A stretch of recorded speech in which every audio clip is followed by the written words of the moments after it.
Yeah, absolutely. I would say like dreams need some do. Like you need both. Because that's like the other thing where like for me, for a long time, there was a lot of pain associated with doing. And so it was like, it was kind of, I felt like, am I forcing myself into doing things when I'm actually trying to take care of myself? But there is nothing more potent than the combination of the dream space layered in with like showing up. And because that, like you said, like identity is simply the repetition of story done often enough, consistently enough that it embeds below conscious thought and becomes who we are.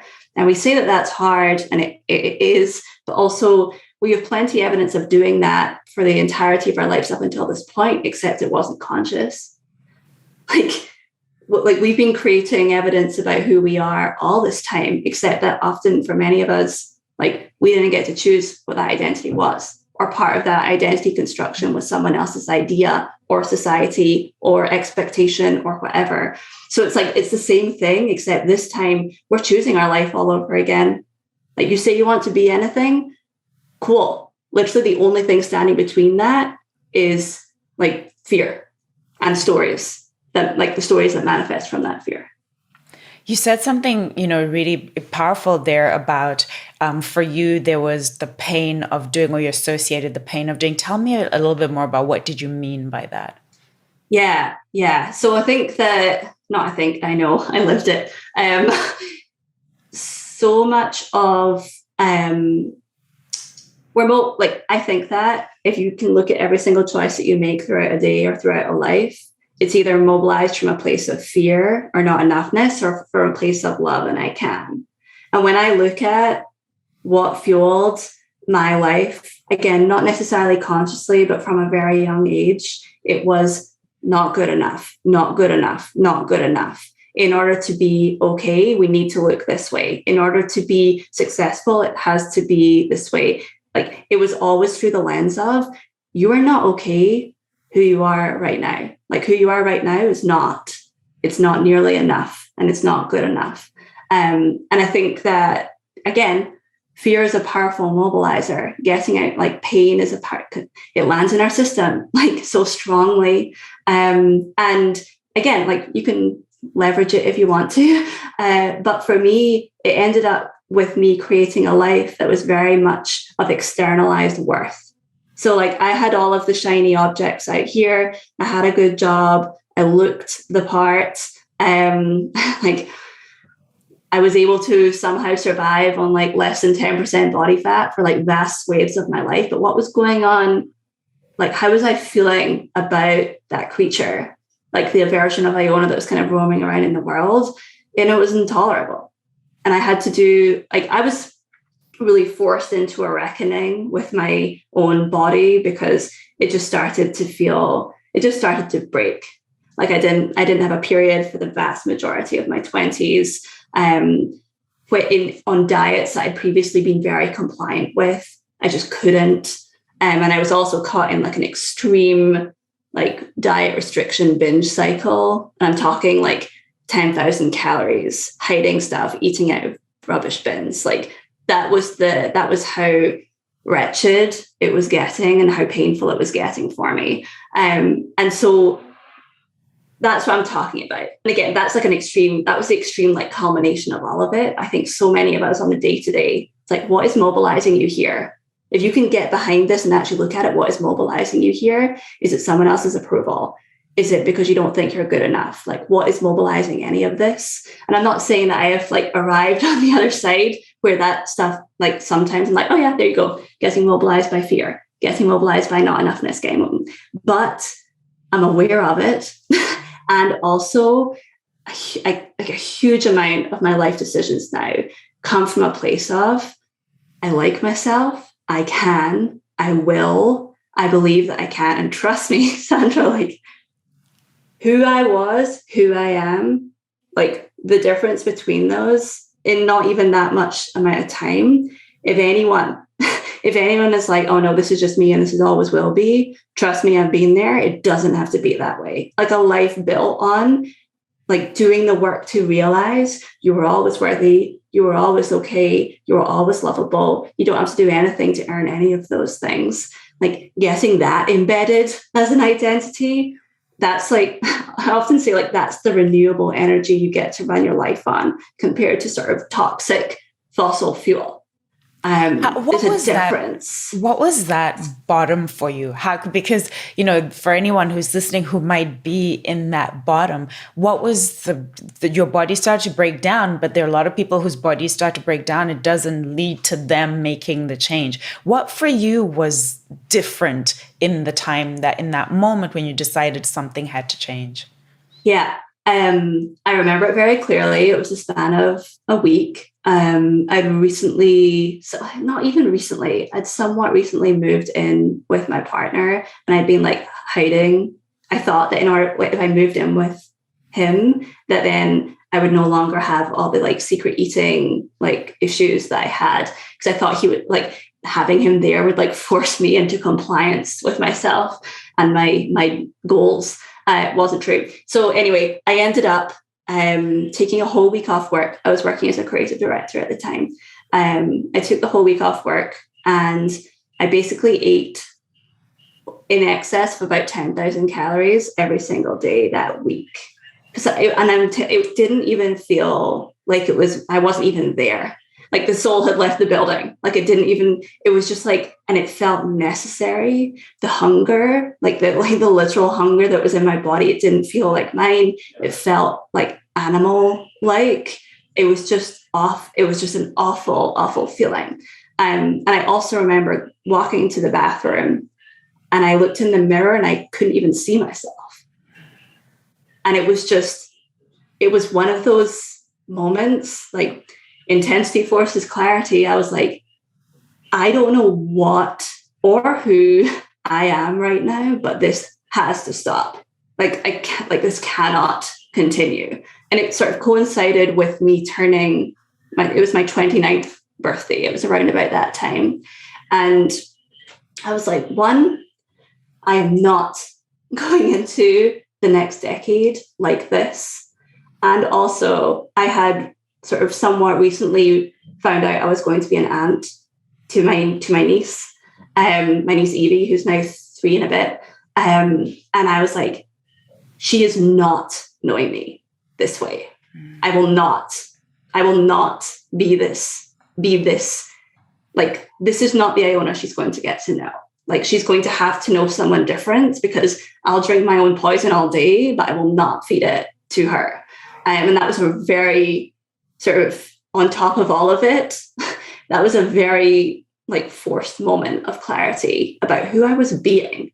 Like, truly, like, what, like, follow me around. Who are you being? And it was just not okay anymore. And that was like that combination that really forced me into, I don't want to call it confrontation or just honesty with like, this has to change and we're going to do whatever it takes. And honestly, I do not wish anyone a rock bottom. I don't, but I love mine.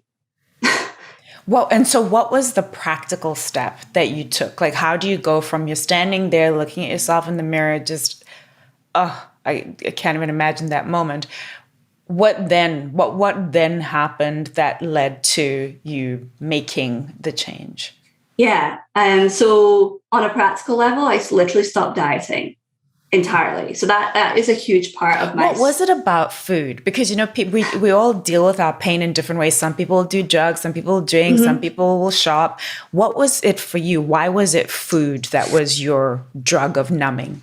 It's a really good question. And I honestly don't entirely know the answer, because some people have asked me, like, do you think you would have been a drug addict? Do you think you would have been an alcoholic? I don't know the answer to that question. I know that I started weighing myself when I was like 5 or 6. I would stand on the scale and look, and I would be excited when the number changed and when it went down.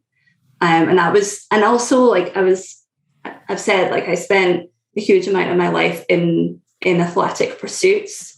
There was just something about the body for me. There was something about the manipulation of it. And it was also just something that ultimately it started out as control and almost self-dominance. But then like once you do that often enough, I started getting hit by the binges. And then I just got locked. I just got locked in that cycle. And so at 5, because at 5, you're still a kid, where had you seen it? Was it something you'd seen? Oh, no, I hadn't seen it anywhere. I think that's the other thing that's kind of fascinating about like where do we learn anything that we do? Like, why is it that we choose does it feel like we choose certain things? And I don't know, because I also think that there's a huge amount of nurture. Like we swim in, like we're born, we're swimming in the water. Like we're swimming in our family's water, we're swimming in society's water. Like it's all like influencing us. But I mean, again, like this is why the breathwork app is called soul. I think we just come into this world a certain way, and then we start interacting with it. And every single experience that we have is teaching us something, and all of us get lost. All of us get lost at some point. And we have, I think within all of us, perhaps a predisposition to getting lost in certain ways or for certain things, or getting drawn into certain things and getting fascinated by them. And then that either being something that explodes in a beautiful way or literally we explode. And I have got no idea what it was about. I was always called like wee Iona, small. It was often talked about that I was a small person in contrast to other people. There was definitely an element of Iona is a small person. And I loved that. But yeah, like, who knows? Who knows? I love what you just said about, like, and why you called it soul. Because I truly believe that, this is my belief, that we come to this earth with like almost like a soul contract, that there's a reason we're here. There are lessons that we need to learn, and there are things that we need to achieve. And the only way, as you said, is through whatever it is, that path that leads us to those lessons or to those achievements. And I love as well, you talked about your niece, and we haven't talked about your book, Ghost. And in there, you dedicated the book to your niece. What is Ghost, and why did you write it? Yeah. So I wrote Ghost. I actually wrote it during lockdown. It was my lockdown project. It's called Ghost, Why Perfect Women Shrink. And it's like, in short, it's about how strong women struggle invisibly. And the reason why it's called Ghost, Why Perfect Women Shrink is that I grew up, like, again, not consciously, but the standard for me was perfection in the form of the best at everything, top of the class, the athlete, all of these things. And the pressure of that is not a realistic, like the perfect pressure is not a realistic energy for a human body to hold. And ultimately, I suppose this goes back to your question of why food. It was never really food. It was, I'm going to there is some way that I need to release the pressure of perfect. And that became the shrinking, and then it became the binging too. So I really think of it like an embodied war. And also, like, the body is just another way that we can seek perfection or a perceived perfection. And again, who dictates that? Probably not us. But that's like, people are like, is it a book about an eating disorder? Sure. I guess if you Googled it, like, that's perhaps a keyword that would come up. Again, it's not really a label that I identify with, because I view everything that happened in my relationship with food and body as a manifestation of the belief that I had to be perfect in order to be anything, in order to be loved, good enough, seen, witnessed. And so I guess the other big theme of Ghost is that so much of my competence as a child, young woman, and then adult was presumed. And what I mean by that is that no one ever thought any of it was hard for me. It was like, you're naturally gifted, you're naturally good, everything comes easy for you. No one was asking me if I was okay, because the assumption is that I was absolutely fine, and not just fine, I was perfect. And I was creating that. But also I was being fueled in that way as well. And again, like that pressure of, it felt like I was invisible, because it was like competence assumed. I was like literally an example of being entirely gaslighted by your own gifts. But I realized that the one way that I got people to comment on me was by what my body looked like, because that was uncommon. That there you could see the work, because all of my work, like I was not that. I mean, I'm intelligent, I'm smart, I know all these things, but I was working so hard behind the scenes in order to maintain the perfect facade. But the body, the being able to sort of exert that dominance over myself, to control it, I'd be walking down the street and strangers would be like, what are you doing? Because I just looked different. And it was like, oh my God, you see me? I thought I was a ghost. You see me? I thought I was a ghost. And so again, that's another huge part around why do you end up eating 10,000 calories in secret when you should be at work? The pressure of trying to be perfect. But also, to go back to one of the things that we started with, which I think is like all of that energy that was looping in that suffering was just life, like literally like life energy. And once I learned how, like a wildly creative force, even if creation is destruction, it was still like making something incredibly powerful. But once I was able to change who I want, like once I was able to do the inner work to figure out, is this required? Can I start channeling through different ways? Can I learn that I'm actually okay? All of that energy is now creative in the most like amazing way. That's why I get to work for myself. It's why I get to write books. It's why I get to have an app, because all of that energy that was looping and suffering and pain is now just expressed differently in a much more kinder way. But it was there all along, I think, and that's true for all of us. All of the potential is here all along. It's just, where is it being channeled, and what identities and stories is it being channeled through? What would you want someone who picks up your book and reads it? What would you want someone to get out of it? What was your intention as you're writing the book? What is it that you wanted people to hear, to read?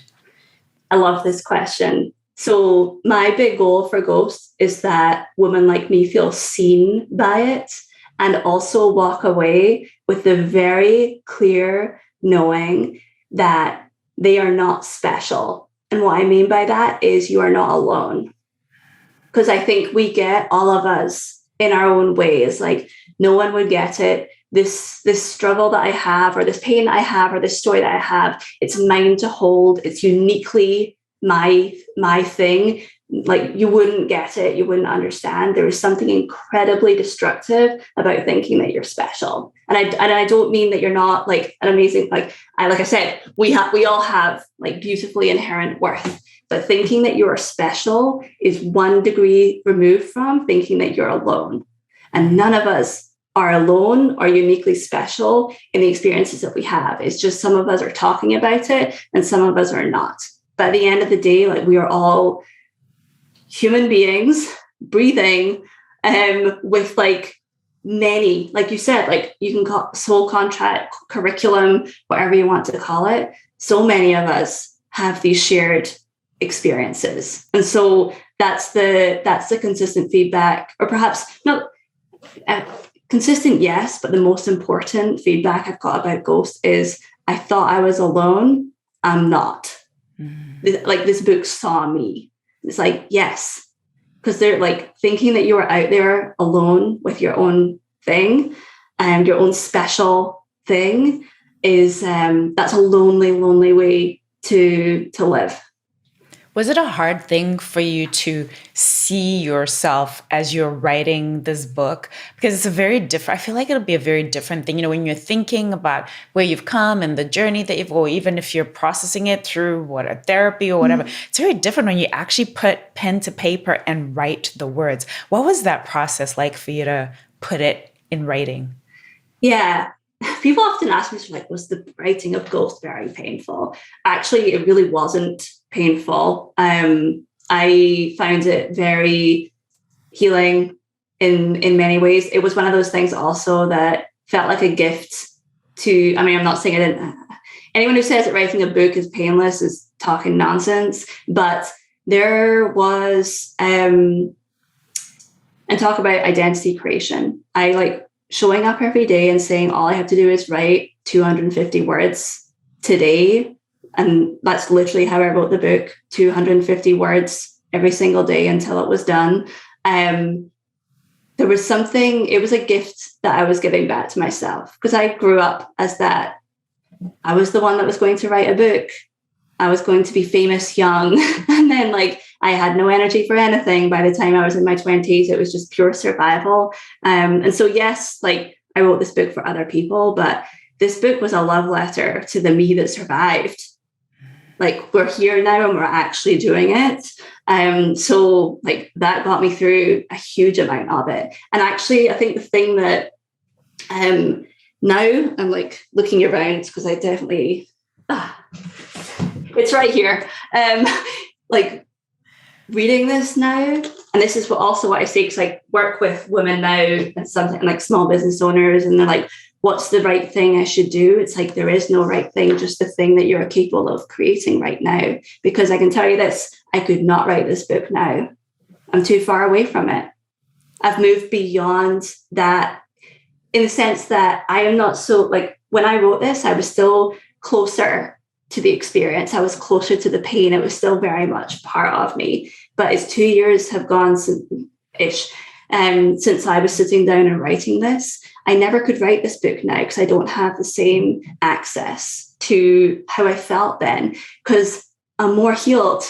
I'm more me. I'm further away from this. But like, am I thrilled that I wrote it and that it exists? Yes. Do it sometimes feel like when I open it up and read it, it's like reading a stranger's book? Sometimes. And also sometimes when I'm having one of those days and I read it, I'm like, oh yeah, there I am. Still working through the same curriculum, just a slightly different version. Yeah.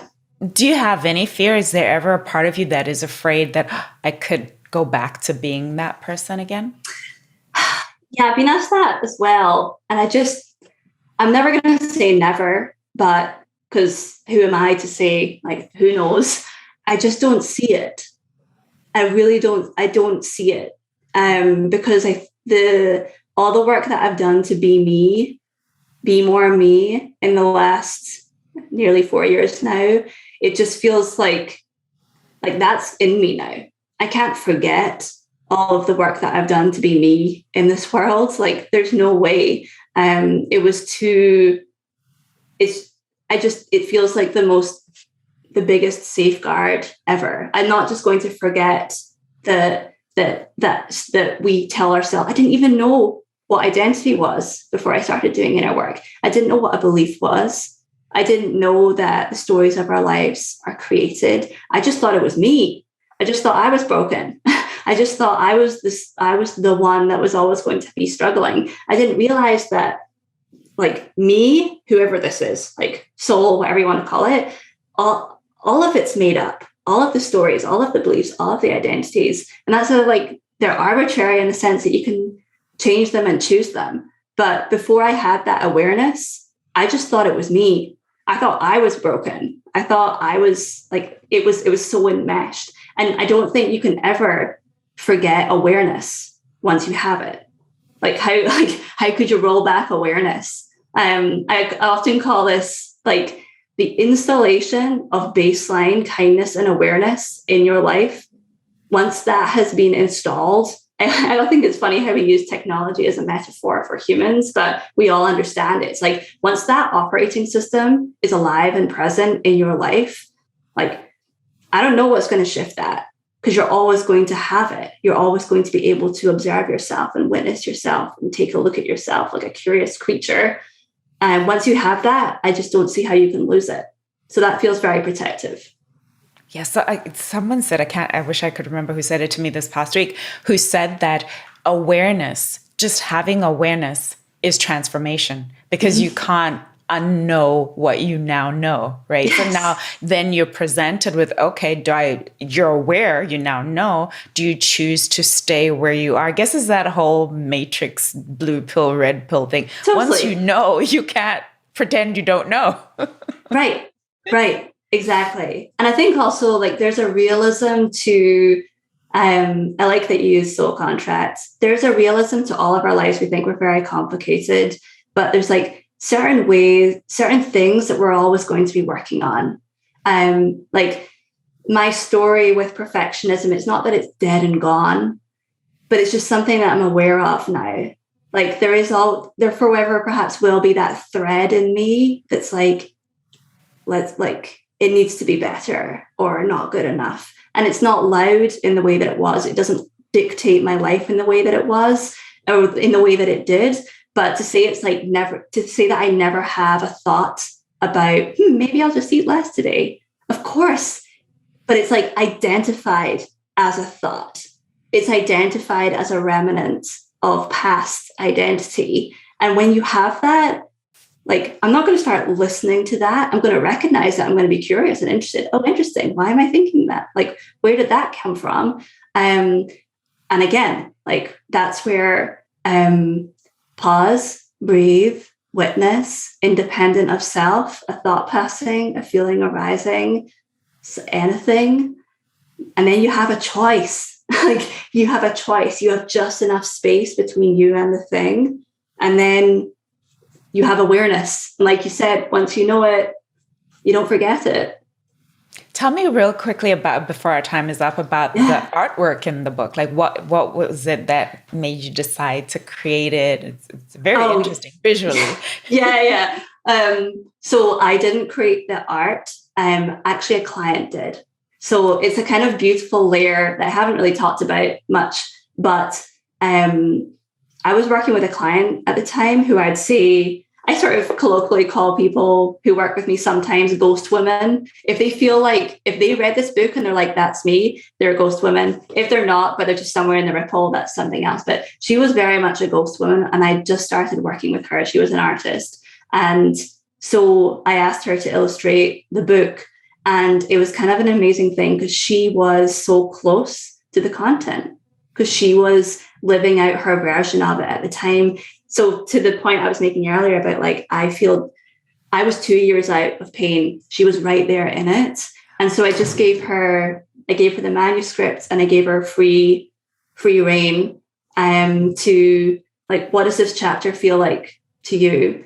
And again, like I have a creative background. I was in art school, but at a certain point I knew that I was not the one to illustrate this. And it felt kind of beautiful to have someone else who'd had a very similar life experience illustrate it. And also she's living like an amazing, I remember I check in with her from time to time and she's just like, talk about someone who also figured out how to change the story of their life. And that feels very special. That feels very special as well. But yeah, it's funny, like you look at those drawings and you see something and then you keep looking at it and you see something else. And I kind of love that about them. It is so beautiful. We could go on and on. Like, this has been such a beautiful conversation. Yeah. I'm so grateful to you. Where can people find more information? So there are two things that they can, well, more than two things. There is because we didn't talk about it very much. You're a coach. So you actually also coach, you do one-to-one. So where can people find more information about the book, about the app, about any of your services? Yes. So my company is Brave Thing, and you can find me bravething.co. And also download the app. It's Soul Breathwork. It's in the App Store, and you can try it for free for 7 days. So if in doubt, go there and just have a free and deep and beautiful experience. And then I would love to find you anywhere else. We will definitely share, definitely check it out. I'm so proud of you because I know you from another community of entrepreneur women, and it's been so beautiful for me to witness the journey of this app coming to life, from it being kind of an idea to now it's a real thing that you can go and download in the App Store. What a proud moment for you. I bet it must have been such a proud moment to, oh my gosh, like there's my app in the App Store. Yeah, it was a weird feeling. Just, although I think the thing, perhaps the thread, I feel like, of our conversation is saying yes to something without knowing. Like, we started with, I guess I'll be a student athlete. Sure, sign me up. Soul was the same thing. Like, a guy emailed me. I knew him from sort of my past life as a CrossFit athlete. He's the co-founder of the app. His name is Brent. He just sent me an email. He'd come to he'd come to some of my breathwork classes, and he was like, this blew my mind. It blew my wife's mind. He's an app developer. Would you like to get on a call and talk about what it would mean to make a breathwork app? And I just said, I felt into it, and I was like, yes, I will take that call. And it was just another of those things. It's like clarity and a choice. And then if you're in alignment with if you believe, if you get your energy behind it, like, there is no stopping you ever. And none of it's a mistake. It all gets to work. So yeah, it was definitely like, when I actually saw it in the App Store, that was a whole thing. But just, maybe you and I are similar this way. It's like destination, journey all day long. Like, that is where the beauty of all of it is. So yeah. That is where the beauty of all of it is in the journey, not the destination. It has been my absolute privilege, my absolute pleasure to spend this time with you, Iona. You're truly remarkable. And I would love for you to finish with a statement. I believe in the power of our words to shape our destiny. And so I'd love for you to finish this sentence for me. I am. Oh my goodness. So the first thing that came to me there was, I am beautiful. And I'm shocked. Like, I was like, you can't say that. I was like, oh, interesting. Why? Oh, I don't know. Why was that shocking to you? Literally, that would never come out. Me being able to say that clean and also believe it, like, if that does not symbolize the journey of like where I was to who I'm becoming, it would be that. So you just gave me something. Thank you. I never thought I would say that statement and believe it. Thank you. So say it with conviction now. Yeah, I am beautiful. You are. You're a beautiful soul. You're a beautiful person doing incredible work. I am so excited for people to read Ghost. And I am so, so excited for people to download the app. It is Soul and it's available in the Apple Store, Google, all the places where you get it's only, so Soul is only in the App Store just now, but we have dreams. So okay, we'll get there. It is in the App Store. So if you're an Apple person, go download it. You can try it out 7 days for free and check it out. Thank you. Thank you so much for the gift of your time today. And thank you for sharing your story. And thank you for the work that you're doing to help all of us see that we are worthy to be, to do, to have whatever we desire. Thank you, Sandra. Thanks for having me.